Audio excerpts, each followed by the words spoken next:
का माहौल चल रहा है। राहुल गांधी जी न्याय यात्रा कर रहे हैं, ईवीएम के ऊपर लगातार सवाल उठते जा रहे हैं और अरविंद केजरीवाल बोल रहे हैं क्लियरली कि अगर मैंने काम किया है तो मुझे वोट दीजिए। क्या लगता है इस बार कौन सरकार बनाने जा रहा है दिल्ली के अंदर? देखिए, ये बोलने की क्या जरूरत है, मैंने काम किया है तो मुझे वोट दीजिए, बोलने की जरूरत ही नहीं है। आपने काम किया है, जनता को लगेगा कि आपने काम किया है तो दोबारा आपको वोट देगी। ये बोलने की क्या जरूरत है। और दूसरी बात है कि ये दो लोग जो है ना हमारे देश में, एक राहुल गांधी और एक अखिलेश यादव, इन लोगों को जा करके मानसिक चिकित्सा कराना चाहिए। क्यों? यात्रा का मतलब क्या होता है बताइए? न्याय यात्रा का मतलब क्या होता है? न्याय करने चले हैं। जैसे मैं कहूँ मेरे पिताजी तीर्थ यात्रा पे हैं, तो इसका मतलब क्या, वो तीर्थ करने चले हैं। और तीर्थ तभी आप जाएंगे करने जब आप तीर्थ के लिए सक्षम होंगे। अब बताइए, क्या डॉक्टर ने आपको बोला है कि आपको ठंडे पानी से नहीं नहाना है, आपको चलना नहीं है, आपको ये नहीं करना है, तो कैसे तीर्थ कर लेंगे भैया? तो तीर्थ जिस यात्रा पे निकले उसके लिए आपकी सक्षमता होनी चाहिए। राहुल गांधी के पास क्या है? सुप्रीम कोर्ट के जज हैं, हाई कोर्ट के जज हैं, प्रधानमंत्री हैं, कोई कानून बना देंगे? है कुछ नहीं। और यह न्याय यात्रा पे चले हैं, तो इसीलिए इन लोगों को मानसिक चिकित्सा कराना चाहिए।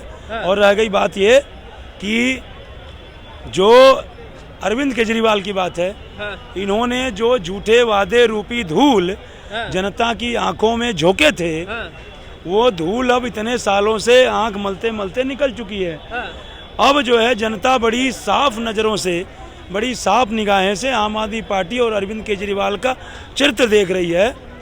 और इस बार जो है इनके ये जो मंसूबे हैं, जो जनता की आंखों में धूल झोंक करके शासन में आने का काम किए, इस बार ये संभव नहीं है। इस बार जनता इन्हें सबक सिखाएगी। धूल झोंक दी, वो तो कह रहे हैं हमने चिकित्सा ठीक कर दी, हमने एजुकेशन ठीक कर दी और जमाने के काम गिनवा रहे हैं। दिल्ली जब चल नहीं पा रही थी इनसे, तो यह देश चलाने का मन बना बैठे। और जिस लोकपाल से जन्मे थे भाई, जिस लोकपाल से जन्मे थे भाई, उसी लोकपाल को भुला बैठे और भ्रष्टाचार खत्म करने को यह राजनीति में आए। पर शराब के घोटाले में खुद जेल में जा बैठे, पर सत्ता के लोलुपता में भ्रष्टाचारियों से हाथ मिला बैठे। क्या कहते थे? हमारे पास शीला दीक्षित के खिलाफ घोटालों की फाइल है, जैसे ही सत्ता में आएंगे जेल में डलवाएंगे। क्या हुआ? उसी सोनिया गांधी, उसी शीला दीक्षित जिस कांग्रेस पार्टी की नेता थी, उसी कांग्रेस पार्टी की जो है वो मुखिया तो नहीं कह सकता, लेकिन जो वंशवादी मुखिया है सोनिया गांधी जी, उनके चरणों में जा गिरे। तो ऐसे लोगों के क्या वजूद किया जाता? मैं आपसे एक सवाल पूछना चाहता हूँ, ऐसे लोगों के ऊपर क्या विश्वास किया जा सकता? एक सवाल आपसे है, जिससे आपका जन्म होता है, जो आपको जन्म देती है, उससे आपका क्या रिश्ता है? माँ बेटे का। जन्म देने वाली माँ होती है ना। तो इनको जन्म कौन दिया? आम आदमी पार्टी का जन्म किससे हुआ? अरविंद केजरीवाल। अरविंद केजरीवाल से हुआ। आप क्या बोलेंगे? आम आदमी पार्टी का जन्म लोकपाल आंदोलन से हुआ।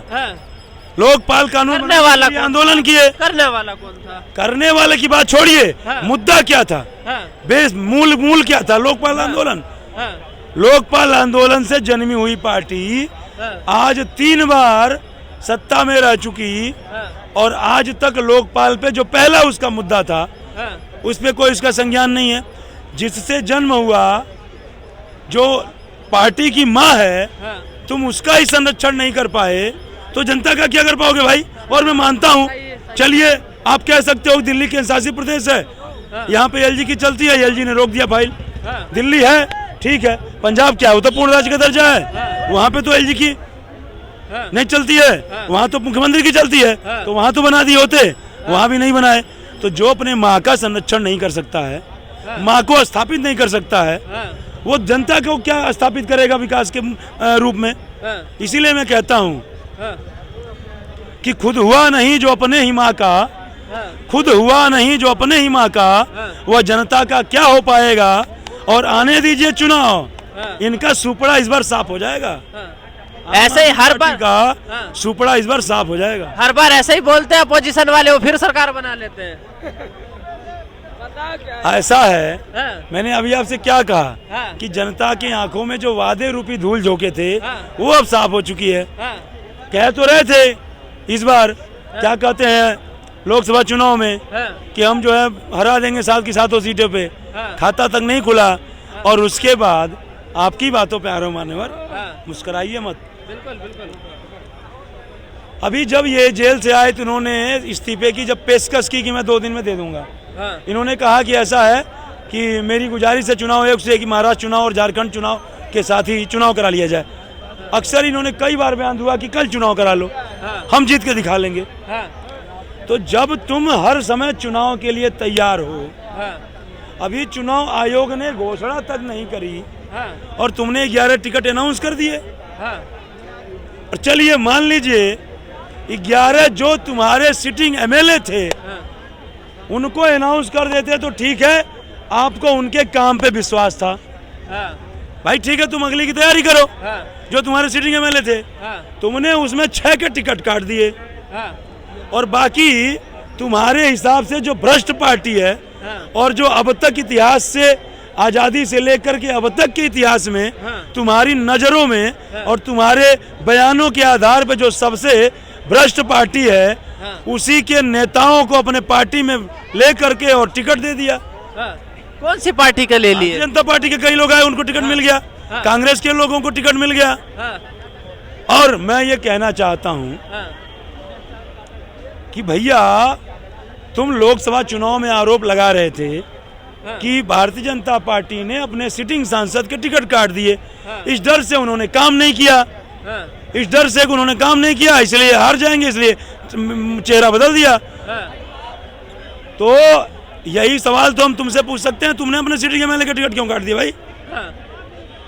इसका मतलब तुम्हारे भी एमएलए ने काम नहीं किया, पहली बात। दूसरी बात, तुम ये कहते हो कि भाजपा के पास वॉशिंग मशीन है, कोई भी भ्रष्ट नेता आता है किसी पार्टी से आता है धुल देती है, तो तुम कौन सी बड़ी वॉशिंग मशीन लाए?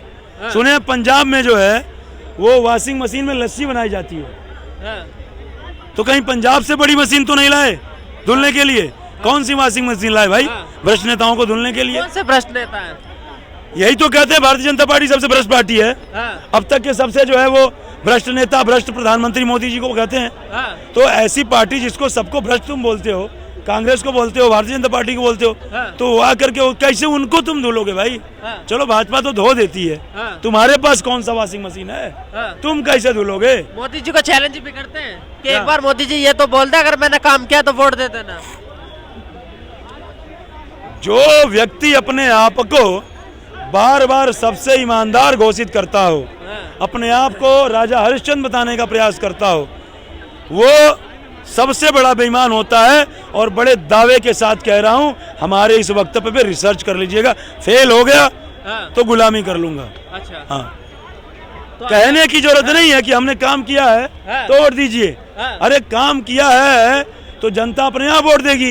ये कहने की क्या जरूरत है काम किया तो वोट दीजिए? इसका मतलब आप बार बार गिना रहे हो, कहने की क्या जरूरत है? आप काम बोलता नहीं है, काम दिखता है। काम किए हो तो काम दिखेगा, सड़कें दिखेगी, लाइटें दिखेंगी, क्या कहते हैं कि डेवलपमेंट दिखेगा, लोगों के चेहरों पे खिलखिलाहट दिखेगी, लोगों के अंदर में मायूसी नहीं दिखेगी। काम बोलता है भाई। हाँ, अगर काम बोलता है तो फिर योगी जी क्यों कहते हैं बटोगे तो कटोगे?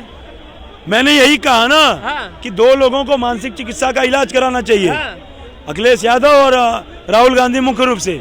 और अब तो उद्धव जी का भी नंबर आ गया है। हाँ, ऐसा है 1947 में देश बटा नहीं होता या हम आपस में बटे नहीं होते तो लोग कटते। 1947 में लोग कटे कि नहीं कटे? क्यों कटे आप हमको बताइए। 19 नहीं, आजादी के बाद 1947 में जो हिंदू और मुस्लिम कटे वो सवाल का जवाब बताइए। बंटवारे के लिए तो बटे तभी न कटे। तो योगी जी क्या कह रहे हैं? मत बटो, नहीं बटोगे तो नहीं कटोगे। कौन सा देश अलग होने जा रहा है सर? कौन बंटवारे की मांग कर रहा है? उस समय कौन सा देश अलग था? आजादी के समय तो देश एक ही था। कहे ना कि हमको बांट दो, हम बढ़ जाएंगे, हम इस्लामिक राष्ट्र बनाएंगे और यहाँ तुम हिंदू राष्ट्र बनाओ। मांग तो रहे थे हमें खालिस्तान चाहिए, हमें जो है इस्लामिक राष्ट्र बनाना है, हमें ये चाहिए, हमें वो चाहिए। जो खालिस्तान मांग रहे हैं वो तो पंजाब में बैठे, उत्तर प्रदेश में मैं एक अरे तो क्या योगी जी का देश नहीं है क्या? बिल्कुल है। लोकसभा का भी वोट देते हो और विधानसभा का भी वोट देते हो। मुख्यमंत्री भी चुनने का अधिकार है और प्रधानमंत्री भी चुनने का अधिकार है। तो देश के किसी कोने पे किसी एक जगह के वक्तव्य में बोलने का हमारा अधिकार, चिंता करने का हमारा अधिकार है। आप कैसे इल्जाम लगा सकते हैं? किसी भी इलेक्शन की रैली में क्यों बोल रहे हैं? नॉर्मल बोल दीजिए। क्या इलेक्शन की रैली में क्यों बोल रहे हैं? रैलियों में क्यों ऐसे बोलने की जरूरत पड़ जाती है? बिना रैली के बोलिए ना सर। मुख्य रूप से इसका 3 मतलब है, बताइए। 4 मतलब है। बटोगे तो कटेगा, कटोगे। और चारों का अपना एक जो है एक सकारात्मक मतलब है, नकारात्मक नहीं है।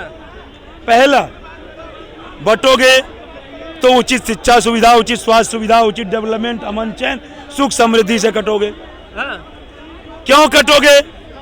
जब वंशवादी विचारधारा वाली पार्टी को वोट दोगे जो अपने ही परिवार के 35 लोगों को पदों पे बना रखी है। मुलायम सिंह यादव जब मुख्यमंत्री थे तो उत्तर प्रदेश परिवहन की बसों को आदेश था इसी ढाबे पे रोकना है। तो जो अपने ही परिवार का पेट भरेगा तो तुम्हारा क्या भरेगा? जो जमीन के बदले नौकरी देने का काम करता हो वो क्या विकास करेगा देश का? आप बताइए योगी जी का जो परिवार जब महंत बने थे गोरखनाथ पीठ के, तब के और अब में कितना अंतर आ गया? कितने टापू खरीद लिए, कितने होटल खरीद लिए, कितने बड़ी बड़ी कोठियां बना लिए। जैसे था आज भी उनकी बहन जो है चाय बना करके अपना जीवन यापन करती है और उनके भाई आर्मी में। मोदी जी के परिवार का उदाहरण ले लीजिए। लेकिन मुलायम सिंह यादव को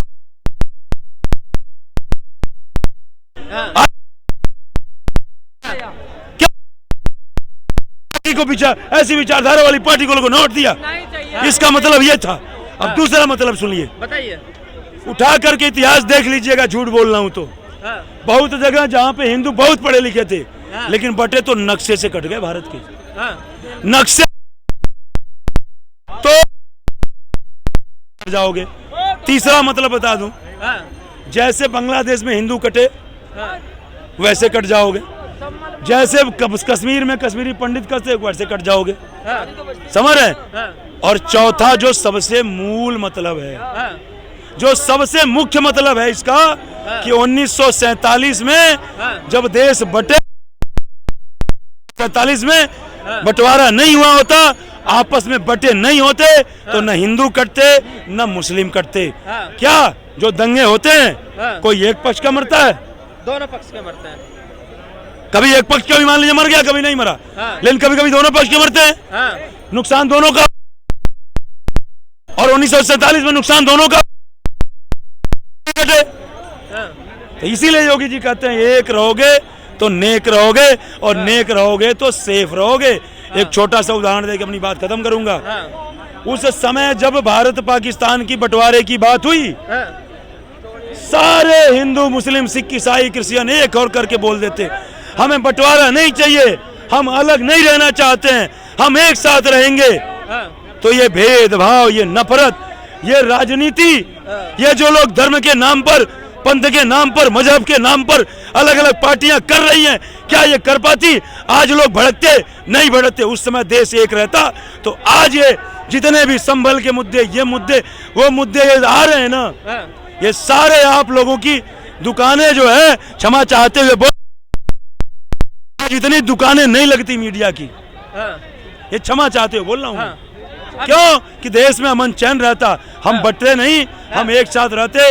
एक देश की पूरे भारत, पाकिस्तान, बांग्लादेश जो भी है, सारे लोग कहते हैं हम नहीं बंटना चाहते, एक रहेंगे। तो आज कब तक भारत, आज कभी का भारत पुनः विश्व गुरु बन चुका होता। हाँ।